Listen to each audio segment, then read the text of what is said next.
சிம்மராசியை பொறுத்தவரை மிக மிக சிறப்பா இருக்கு. சிம்மராசி 9ஆம் இடத்தில் பயணம் பண்ணக்கூடிய சந்திர பகவான் புதிய முயற்சிகளால் அஷ்டமத்து சனி காலத்தில் வரக்கூடிய கஷ்டங்களை நீக்கி உயர் அதிகாரிகளின் பாராட்டை பெறும் ஒரு அற்புதமான நாள் இந்த நல்ல நாள். மதுரை திருப்பரங்குன்றத்தில் அருள்பாலிக்கக்கூடிய சண்முகர் மனசுல நாளை தொடங்கும் போது இன்றைய நாள் ஒரு அற்புதமான நாளாக உங்களுக்கு அமையும். கன்னிராசியை பொறுத்தவரை மிக மிக அற்புதமா இருக்கு. கன்னிராசி உத்திர நட்சத்திரத்துக்கு சந்திராஷ்டமம் இருக்கிறதால் அன்றாட வேலைகளை செய்யுங்க.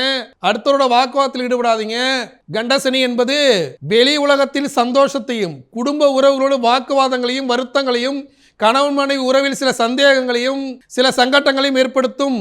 இந்த நேரத்தில் எதையும் இறை வழிபாட்டோடு அணுக வேண்டும். திருவண்ணாமலையில் அருள்பாலிப்படி நேரு அண்ணாமலையார மனசுல நாளை தொடங்கும் போது இன்றைய நாள் சந்திராஷ்டம தோஷம் நீங்கும் ஒரு அற்புதமான நாளாக உங்களுக்கு அமையும். ராசிகளை துலா ராசியை பொறுத்தவரை 7ஆம் இடத்தில் பயணம் சந்திர பகவான் புதிய நட்பு புதிய உறவு பார்ட்னர்ஷிப்ல தொழில் தொடங்குறது வங்கி கடன் பெற்று தொழிலை விரிவாக்கம் செய்வதென்று பயனுள்ள பல நிகழ்வுகள் நடைபெறும் ஒரு அற்புதமான நாள் இந்த நல்ல நாள். துலாம் ராசிக்காரர்கள் ஆந்திர மாநிலம் அகோபிலத்தில் அருள்பாலிக்கூடிய நரசிம்மர மனசுல நாளை தொடங்கும் போது இன்றைய நாள் ஒரு அற்புதமான நாளாக உங்களுக்கு அமையும். விருச்சிகராசியை பொறுத்தவரை மிக மிக சிறப்பா இருக்கு. விருச்சிகராசி 6ஆம் இடத்தில் பயணம் பண்ணக்கூடிய சந்திர பகவான் பல்வேறு அலைச்சல்களை தந்தாலும் உடலில் ஏற்பட்ட நோய்களை நீக்கும் ஒரு அற்புதமான நாள். தாயாரோடு இணக்கமாக சென்று தாய் வழி உறவும் தாயாருடைய அன்பும் கிடைக்கும் ஒரு அற்புதமான நாள் இந்த நல்ல நாள்.